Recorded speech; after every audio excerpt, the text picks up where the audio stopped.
जनाब का वैसे तो एक लेटेस्ट व्लॉग भी आ गया है। टाइटल और साथ साथ जो फोटो लगाया है, दोनों के दोनों बैठ गए और उदास से बैठे हुए हैं। और टाइटल डाला ब्लड टेस्ट रिपोर्ट्स और डीपी का मन अच्छा नहीं। तो में दोनों एक साथ बैठे हुए हैं और डीपी जो है बहुत बहुत बहुत ज्यादा उदास दिखाई दे रही है। तो आप समझ लो कि कितना ज्यादा साइकोलॉजिकल इफेक्ट डालने के लिए ये सारी चीजें यूज कर ली गई हैं। किसी भी तरीके से इमोशनल बनाना है और लोगों को अपनी तरफ लेके आना है। और मैंने जल्दी जल्दी जो है वो व्लॉग जो बहुत फास्ट फॉरवर्ड करके देख लिया।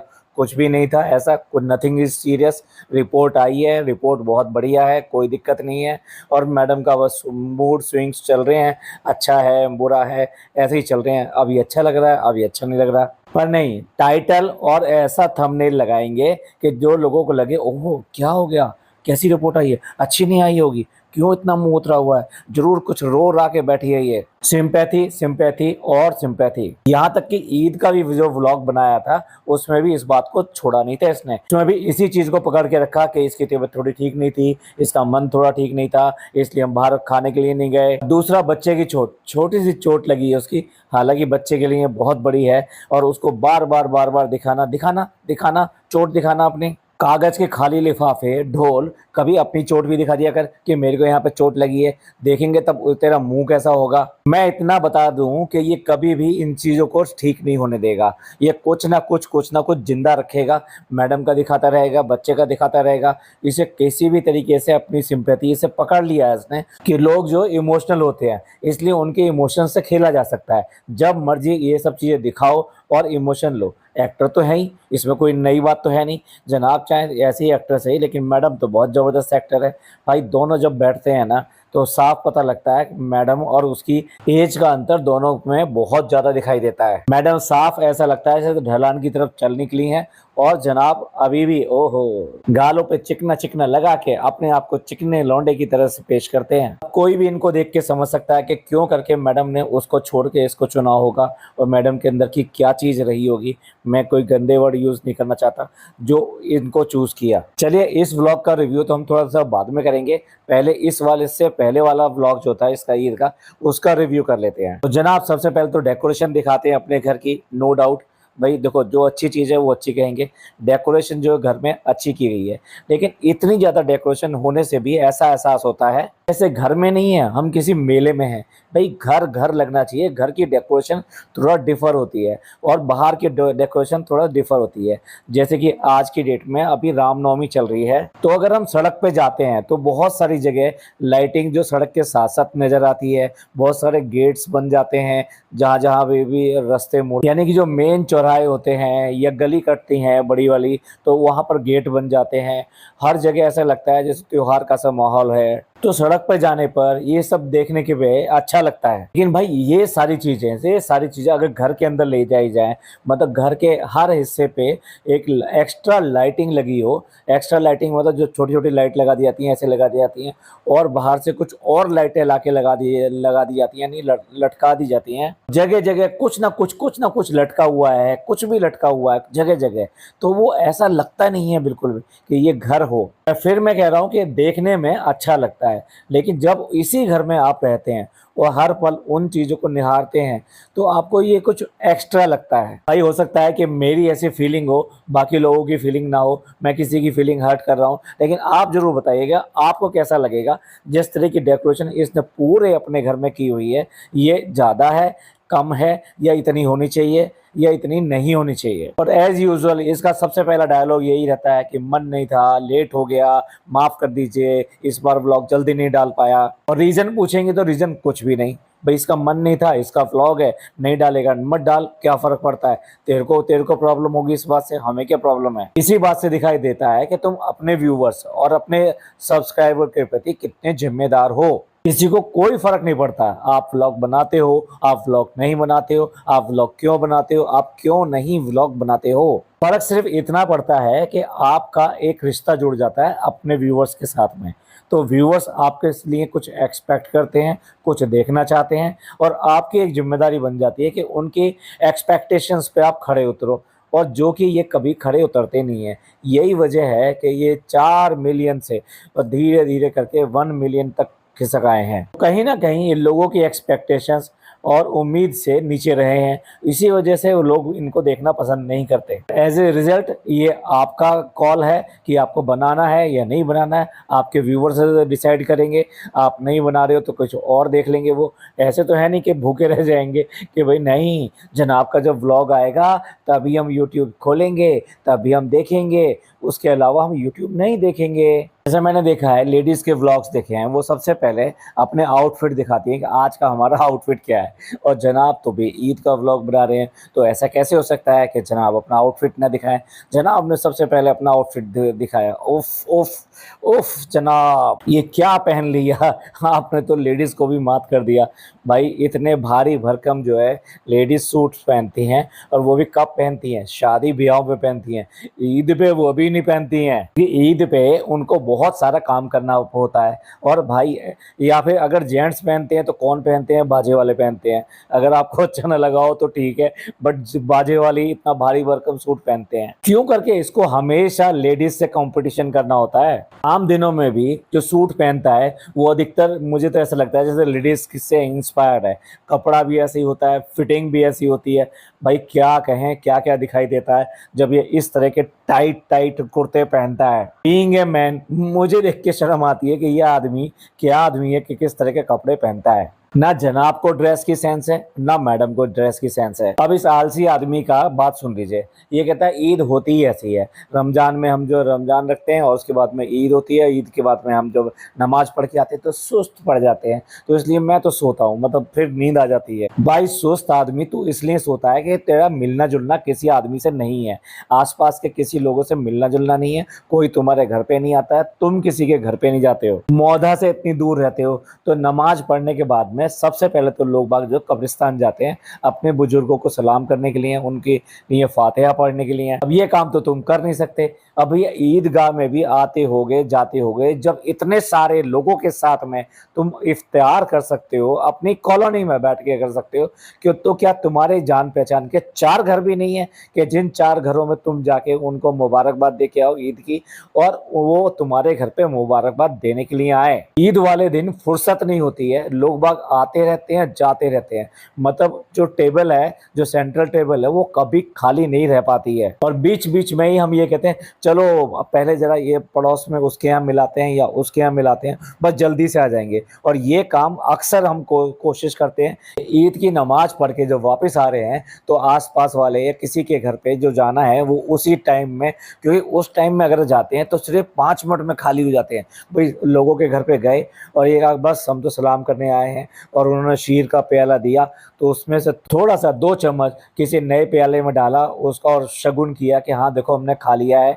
बच्चे हैं तो बच्चों को ईदी दी, सलाम किया, और वहाँ से बाहर आ जाते हैं। फिर किसी और का घर रास्ते में पड़ता है या कोई और है ऐसा, तो उसके यहाँ भी मिलकर आते हैं। और फिर घर पर एक बार जब आते हैं वापस, उसके बाद में घर से निकलने की बारी नहीं आती है। तो उसके बाद में अपने यार दोस्त, अपने कंपनी वाले, अपने गली मोहल्ले वाले, ये सारे लोग एक एक करके आते हैं। और हमारे तो काफ़ी ज़्यादा हिंदू भाई भी जानने वाले हैं, तो वो भी बहुत सारे लोग आते हैं। इस बार थोड़े से कम आए क्योंकि नवरात्रे चल रहे थे, तो बहुत सारे लोगों का व्रत होता है तो वो नहीं आ पाते हैं। उनका या तो मैसेज आता है या फ़ोन आता है। इस तरह से भाई ईद के दिन कहाँ खाली हो पाते हैं।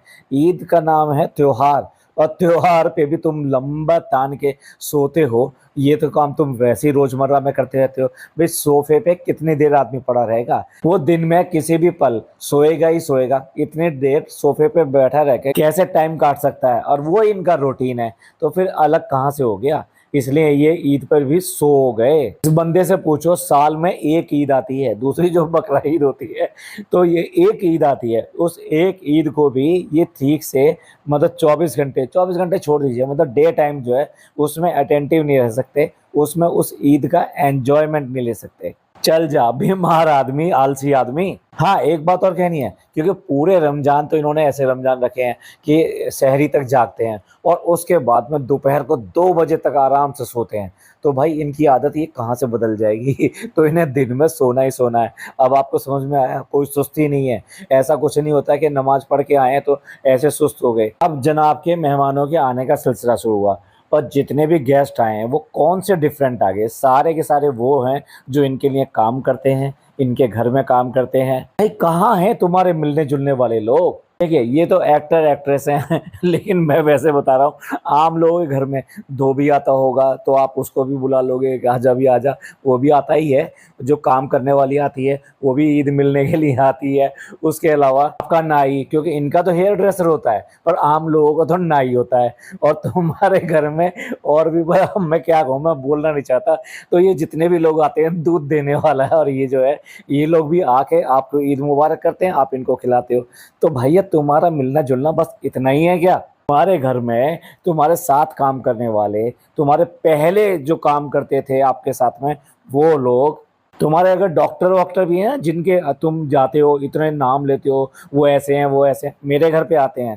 मतलब ये मजाक की बात नहीं है, जो हमारे फैमिली डॉक्टर हैं वो हमेशा आते हैं, और उनके आने से ही पहले डिब्बे में डाल के काफ़ी सारी शीर हम जो है उनके वहाँ पर भिजवा देते हैं पहले ही, और बोल देते हैं कि भाई इसका मतलब ये नहीं है कि आप नहीं आओगे। आपको चाहे कितने भी टाइम मिले, कितने टाइम में भी मिले, आप रात को 11 बजे आओगे तो हमको एक्सेप्टेबल है, बट आपका आना जरूरी है। मैडम बड़े चोरूस चोरूस खाने के गई थी, वो जो भी होता है, आई थिंक मैंने नाम अगर गलत लिया हो तो वो कहाँ है? वो भी तो आ सकती थी, उसके यहाँ भी तो 2 बार व्लॉग बनाने के लिए गई थी मैडम। तो कोई कुलीग, कोई इनका जानने वाला, कोई आस पड़ोस वाला, कोई मार्केट बाजार कहीं पे भी आते हैं जाते हैं, कोई और लोग, अब समझ में आया है ना? ये झूटीज वगैरह में जो जाते हैं वहाँ इनके नाम का बैनर लगा दिया जाता है। सब प्रोफेशनल है, जो भी आता है वो उनका नाम लगाते हैं वहाँ पे। वहाँ कई और भी सेलिब्रिटीज वगैरह जाते हैं, उनका नाम लगाते हैं, और वो ऐसे ही हॉस्पिटेबिलिटी दिखाते हैं, ऐसे ही अपने आप को वेलकम करते हैं, ऐसे ही लोगों के लिए केक वगैरह कॉफ़ी वगैरह सब ऑफर करते हैं। असली रिलेशन तो जब पता चलता है कि जब कोई तुम्हारे घर तक चल कर आता है। मतलब इतने सारे लोगों में, मैं ये नहीं कह रहा कि सारा झूठीज उठ के आ जाएगा, सारा हॉस्पिटल उठ के आ जाएगा, या जो भी है जहाँ जहाँ ये जाते हैं वो सब लोग उठ के आ जाते हैं, पर किसी के साथ में तो इतनी इंटीमेसी बन जाती है कि घर के रिलेशन आपके बन जाए। और किसी के भी नहीं बने आपके साथ में रिलेशन, कोई भी अच्छा आदमी नहीं मिला। ओहो हो। और भाई फिर मैडम की एंट्री हो जाती है। मैडम का वो ही बचपना, वही सब, जो पोटली सी एक मतलब बैग होता है, वो बैग क्या है जो आप ड्रेस लेते हो उसके साथ में आता था। और ये जो है कम से कम 10 से 15 साल पहले ये फैशन हुआ करता था कि जब सूटों के साथ में उसी टाइप का, उसी कपड़े का सिला हुआ बैग, जिसे पोटली कह देते थे, वो यूज किया जाता था। और मैडम ऐसे उछल रही है उस बैग को देखकर, ओहो हो ये क्या आ गया, क्या अजूबा आ गया, क्या मुजस्समा आ गया। और भाई उसके बाद होती है अम्मी की एंट्री। अम्मी के साथ में गले मिल रही हैं मैडम, और मैडम जो गले मिल रही है तो उनको प्यार किया गया, चुम्मी दी गई। भैया तो सही जगह चुम्मी नहीं दी गई। ये क्या कर रही हो अम्मी, क्या कर रही हो? कहाँ चुम्मी देते हैं आप, कहाँ चुम्मी दे रही हो? ये आगे मैडम ने मना कर दिया था, नो नो नो नो, मेरे गाल पे नहीं, no touch no touch no touch, don't touch don't touch don't touch. अब इस आदमी को देखो, अपनी माँ का सूट दिखा रहा है ऊपर से लेकर नीचे तक, कि देखो इन्होंने कैसी ड्रेस पहनी है। कोई तो औरतों वाले काम छोड़ दे, ये काम अगर मैडम के व्लॉग में होता तो समझ में आता। भाई कुछ तो पर्दा रखो कि भाई ये चीजें मैं दिखाऊंगा, ये चीजें तुम दिखाना। और भाई फिर जिसका इंतजार था, जो पूरे रमजानों गायब रही लेकिन हर रमजान में रहती थी, आप समझ गए होंगे, फिर आगे पीतल। भाई कुछ भी कह लीजिए, यहाँ पर जो है ना बिल्कुल बिल्कुल पिज़्ज़ा एकदम बदली हुई है। पिज़्ज़ा के साथ जो बिहेवियर होता है वो बदला हुआ है। इस बात को बहुत सारे लोगों ने नोटिस किया है और इनके ब्लॉग्स में कमेंट भी किया है। पिज़्ज़ा की ना तो वो काएं काएं काएं करने वाली आवाज़, हर चीज़ में घुसने वाली, कि मतलब अगर फनी के लिए कुछ बात है तो बीच में बोल पड़ेगी, चालू के लिए कुछ बात है तो बीच में बोल पड़ेगी, इसकी माँ के लिए कुछ बात है तो बीच में बोल पड़ेगी, घर में कोई नई चीज़ आ गई है तो बीच में बोल पड़ेगी, और बच्चे के लिए तो भाई वो पूरी की पूरी माँ है ही। इसका जो इतना इरिटेटिव बिहेवियर होता है जिससे आज की डेट में सब लोग चिढ़ने लगे हैं, वो बिहेवियर यहाँ पे नहीं दिखाई दिया। दूसरी तरफ चालू और चालू की फैमिली उसको जिस तरह से यूज़ करते हुए दिखाई देती है, वो ऐसा इनके व्लॉग में यूज़ करते हुए नहीं दिखाई देता। मैडम जो जिस तरह से बात कर रही हैं उसके साथ में, जैसे उसको सहयोग दे रही हैं कि नेल लगाने हैं, ऐसे लगा ले, ये कर ले वो कर ले। जो बड़ी लड़की के साथ में जो बिहेवियर होता है एक भाभी का, एक माँ का, या फिर इसी तरह के किसी बड़े रिश्ते का, वो सारी की सारी चीज़ें यहाँ दिखाई देती हैं। लेकिन भाई बहुत ज़्यादा खुश मत होइए, क्योंकि ये जो खुशी है ना, ये बस तब तक की है जब तक चालू नहीं आएगी। चालू के आते ही पंछी उड़ जाएगा और पंछी फिर दोबारा से काव काव काव काव करता हुआ दिखाई देगा। ये बेवकूफ भाभी ऐसे ही देखती रह जाएगी, जबकि ये चाहे तो देखो यहाँ पे कंप्लीट फैमिली दिखाई देती है और पूरा व्लॉग इसका लगता है कि हाँ एक व्लॉग जैसा दिखाई देता है कि जिसमें फैमिली के हर पार्ट का कुछ ना कुछ किरदार है और वो अपना किरदार निभा भी रहा है। भाभी भाभी सी लग रही है, ननद ननद सी लग रही है, हस्बैंड घर के कामों में हाथ बटाता हुआ दिखाई दे रहा है। सब लोग मतलब कुछ ना कुछ ऐसा दिखाई देता है कि जैसे एक घर होता है वो उस घर की तरह। इन चालू का आते ही इनके व्लॉग फिर वहीं पहुंच जाएंगे, सिर्फ और सिर्फ बच्चा बच्चा और बच्चे पे आके फोकस हो जाएंगे। अब ये दोनों ही आपके देख लो, ईद की जो व्लॉग आए इसमें बच्चा कहीं पे भी इतना फोकस में नहीं था, उसमें ईद ही फोकस थी और ईद फोकस थी इसलिए वो पसंद भी किए जा रहे थे। लेकिन चालू के आते ही ये फिर दोबारा से ऐसे लेथार्जिक हो जाएंगे, कुछ भी एफर्ट नहीं डालेंगे और सिर्फ आधा व्लॉग जो बच्चे के ऊपर खींचेंगे, बाकी का व्लॉग इनके लिए शॉपिंग हमेशा रहता है, खाना पीना हमेशा रहता है। और जनाब के लिए तो एक टॉपिक है ही हमेशा के लिए कि इसकी तबीयत खराब है, इसके ऐसा हो गया था, ये सुबह डल हो गई थी तो शाम को ठीक हो गई थी और इसकी वजह से कुछ भी नहीं जानते। चालू जो है सारे के सारे पर्चे जो है अपने बच्चे के नाम के फाड़ती है और जनाब के पास में मैडम है, मैडम के नाम से सारे पर्चे फाड़ते हैं। कुछ भी अगर नहीं हो रहा है तो वो मैडम की वजह से नहीं हो रहा है। मैडम कितने प्यार से मस्कारा लगा रही हैं या फिर काजल लगा रही हैं, आई डोंट नो, मतलब मैं इतना एक्सपर्ट नहीं हूँ, पर कितने प्यार से लगा रही हैं। क्या ऐसा चीज़ें आपको चालू के व्लॉग में दिखाई देगी? इसका उल्टा दिखाई देगा।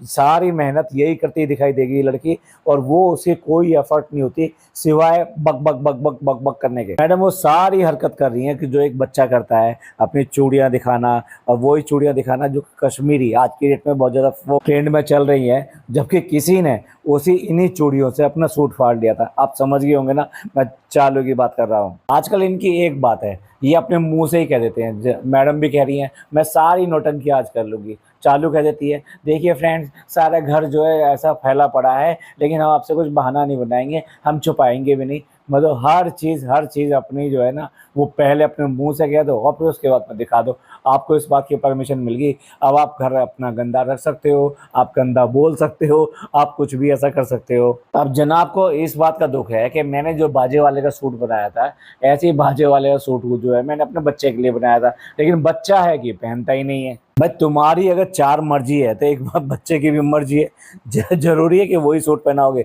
अरे फोटो शूट करना है बाद में कर लेना, बाद में डाल देना, कोई ज़रूरी थोड़ा ना कि नहीं अभी ये सब चीज़ें होगा। और बच्चे को बहलाना आना चाहिए, सबसे बड़ी बात तो ये है। और इनका बच्चा आपको पता ही है, जैसे अगर वो बिगड़ जाए तो वो बिगड़ इतना जाता है, पर ये कभी ये सब चीज़ें दिखाएंगे नहीं, कभी भी नहीं दिखाएंगे। क्यों? क्योंकि इन्हें हर चीज़ अपने आप परफेक्ट दिखानी है। बच्चा अगर रो भी जाए तो इनके लिए प्रॉब्लम है। जब ये 1 साल से छोटा था और जनाब दिखलाजा चल रहा था और मैडम उसको वहाँ पे लेकर पहुंची थी सेट पर, और वहाँ बच्चा जो बुरी तरह से रोने लगा था, मैडम ने जनाब से कहा और जनाब ने पलट कर जितने पेपर राजी थे उनको कहा भाई ये वाले क्लिपिंग काट देना।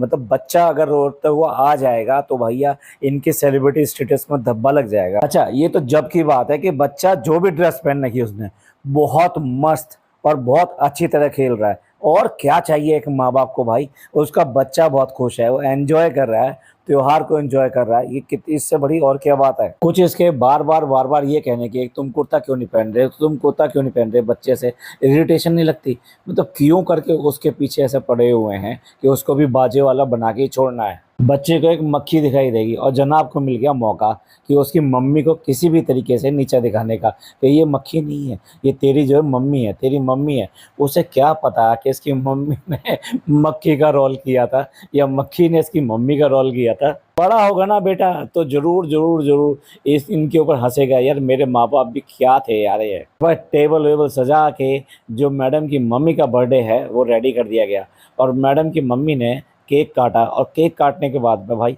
ये बात अच्छी लगी, इस बार कम से कम चम्मचें यूज़ करी और चम्मच कम से कम डिस्पोजेबल हैं। वो मतलब हर एक आदमी, ये मैंने पिछले वाले व्लॉग में भी कहा था जब ये इस तरह से सबको एक ही केक से सबके मुंह में खिलाते चले जाते हैं तो तब भी हमने कहा था कि भाई केक ले लो साथ में चम्मच ले लो, चम्मच फेंकी जा सकती हैं, हर एक बार में हर एक किसी के लिए नई चम्मच यूज़ कीजिए और वो फिर अपने आप ही उसको डिस्ट्रॉय कर देगा या फेंक देगा। अपना नहीं तो कम से कम दूसरे लोगों की हाइजीन का ख्याल रखिए। आप एक ही केक को सबके मुंह में कैसे डाल सकते हैं? और जब भी इनके यहाँ हैप्पी बर्थडे गाना बजता है और ये केक काटते हैं, भाई ऐसा लगता है कि ये तो वही चीज़ है, अभी तो देखी थी, इतनी बार केक कटते हैं, इतनी बार केक कटते हैं, सब एक जैसा दिखाई देता है। वही लोग और वही सब डेकोरेशन, उसी तरीके से केक काटना, उसी तरीके से सबको खिलाना, बिल्कुल रिपीट रिपीट और रिपीट टेलीकास्ट लगता है। मैडम की मम्मी को तो वैसे ही शुगर है, लेकिन भाई उसको सबके सब एक चम्मच से भी खिलाएंगे तो कितना मीठा हो जाएगा, वो बात दूसरी है अगर इन्होंने केक भी शुगर फ्री मंगा लिया हो। और भाई उसके बाद में न्यूज़पेपर में किसने कैसे कैसे ईद मनाई सेलिब्रिटी ने, उन सब के फोटोग्राफ। भाई ये सेलिब्रिटी तो है नहीं, ये तो बिके हुए सेलिब्रिटी हैं, पैसा देंगे अपनी फ़ोटो छपवाएंगे और यहाँ पर वो छपी नहीं है। कैसा आदमी है, कैसा आदमी है, अपने बच्चे से ये बात कहेगा, मतलब अगर वो मिर्च जो है उसे खिलाने को कह रहा है तो बच्चे को ये कहेगा तुम भी मिर्च खाओ। भैया मैं तो कभी ना कहूँ अपने छोटे बच्चे से। अब व्लॉग सही सा बन गया तो भाई उसको शांति नहीं है, इससे भी उसके व्यूज़ नहीं आएंगे। जब तक ये मैडम की बीमारी को बीच में नहीं आएगा तब तक इसके व्यूज़ कैसे आएंगे। इसलिए बैठ गए फिर दोबारा से ड्रामा करने के लिए कि भाई ऐसा हुआ कि तबीयत ठीक नहीं थी, अब ऐसा हो गया था, फिर शाम को सही हो गई, फिर हम वहाँ गए थे, जो इनकी मम्मी बनी हुई थी सीरियल के अंदर, उनके प्रोग्राम में गए थे, वहाँ पे सब ठीक थी, लेकिन बाद में ख़राब हो गई। मतलब तबीयत ना हो गया, इनका मौसम हो गया और ये ऐसे ही बिगड़ता और अच्छा होता रहेगा। क्यों? क्योंकि इनको व्यूज़ लगातार चाहिए ही चाहिए और हर एक में थोड़ा बहुत ये अंश डालेंगे ही डालेंगे। वही काम अब ये यहाँ पर भी कर रहे हैं। मैं ये कह रहा हूँ कि मैं ये नहीं कह रहा कि इनकी तबीयत ख़राब नहीं होती है या नहीं होती। भैया थोड़ी बहुत चीज़ें घरों में होती हैं।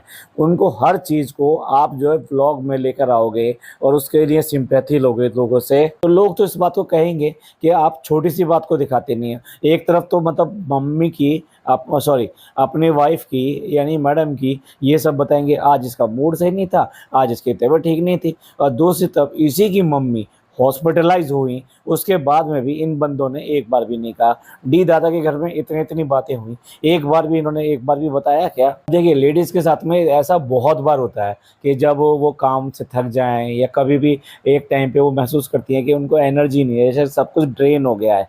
भैया होता है लेडीज़ के साथ में, जिस तरह की उनकी बॉडी होती है, जिस तरह का उनको काम करना पड़ता है, पर इनके लिए ये सारी चीज़ें बिल्कुल अजीब हैं। देखिए ईद का रिचुअल हो गया, उसके बाद में बर्थडे का रिचुअल हो गया, उसके बाद में मैडम की तबीयत का रिचुअल हो गया और जनाब की तबीयत का रिचुअल हो गया कि जनाब की तबीयत ठीक नहीं थी, जनाब डल थे, इसलिए व्लॉग नहीं डाल पाया। जब सारे रिचुअल हो गए तो एक रिचुअल रह गया। अब आप समझ गए होंगे मैं किसकी बात कर रहा हूँ। मैडम के लेवल की बात ना करें तो इनके व्लॉग कहाँ पूरे होते हैं। अब लेवल की बात होगी कि ये वाली ड्रेस आने वाली है, लॉन्च करेंगे, लेकिन उसके साथ-साथ क्या बात करती हैं यार ये कहते हैं कि जब आप ऑर्डर दोगे तो मिनिमम 15 से 20 दिन लगेंगे। मतलब ये आप ये समझ लीजिए जब आप ऑर्डर देंगे तब बाहर से गोश्त लेके आएँगे, चावल लेकर आएँगे, भिगोएँगे, बिरयानी बनाएँगे, तब देंगे। बिल्कुल ऐसी ही बात कर रहे हैं। मतलब 15 से 20 दिन में आजकल के टाइम में कौन इंतज़ार करता है भाई। पहले ऑनलाइन थोड़ा-सा इसलिए थोड़ा-सा डिसलाइक किया जाता था जब चला था कि भई टाइम लगता है। लेकिन आज की डेट में तो इतनी फ़ास्ट डिलीवरी हो गई है कि आपने वेबसाइट पे देखा और आपने डिमांड किया और यहाँ पे क्लिक किया तो या तो अगले दिन या फिर अगले ज़्यादा से ज़्यादा 3 दिन के अंदर आपके पास में डिलीवरी आ ही जाती है। भाई लोग जब पैसा दे देते हैं तो उनको इंतज़ार होता है कि हमारी डिलीवरी कब आएगी और ये बात कर रहे हैं कि 15 से 20 दिन में। ये कहते हैं कि हम सिलवाते हैं, मतलब आपने यहाँ पे ऑर्डर दिया, इसलिए मैंने बिरयानी का एक एग्ज़ाम्पल सेट किया कि ये यही काम करते हैं कि उधर आपके पैसे आए और उस टाइम में कपड़ा कट के आपके जो नंबर है यानी जो साइज़ का नंबर है उसके हिसाब से वो सूट सिलेगा। वॉव! मतलब आप इसके पता लगता है इस बात से कि ये लोग बिल्कुल भी स्टॉक में अपने पास बिल्कुल नहीं रखते। ये जो होता है ना स्टॉक आउट हो गया, वो सब इनका कोरा ड्रामा है। इनका कोई भी सिस्टम इस तरह का काम ठीक से नहीं कर रहा है। तो कभी कहते हैं कि एड्रेस ख़राब है, कभी कहते हैं फ़ोन नंबर ठीक से नहीं हुआ, कभी कहते हैं कि आप जो 15 से 20 दिन का टाइम दो। भाई क्या-क्या करेगा? सारे काम उसी को सौंप दोगे तो फिर आप क्या करोगे? ओनली एडवांस नोट गिनोगे और उसके बाद में मुँह उठाकर भी नहीं देखोगे, पीछे मुड़ के भी नहीं देखोगे, उसके साथ क्या परेशानी हुई, क्या नहीं हुई। तो चलिए सर यहीं एंड करते हैं इस पॉडकास्ट का। और आपने देखा इसमें क्या-क्या ड्रामे इन्होंने किए ईद के नाम पर, कपड़ों के नाम पर, बच्चे के नाम पर, उसके अलावा जो आने वाले हैं उनके नाम पर, उसके अलावा और जब लास्ट में रह गया तो फिर बीमारी। तो ये सारे ड्रामे करने के बाद में आपका क्या कहना है, प्लीज़ कमेंट करके ज़रूर बताइएगा। आपको ये पॉडकास्ट अच्छा लगा हो तो प्लीज़ लाइक कीजिए, सब्सक्राइब कीजिए और शेयर कीजिए। थैंक यू, धन्यवाद, शुक्रिया।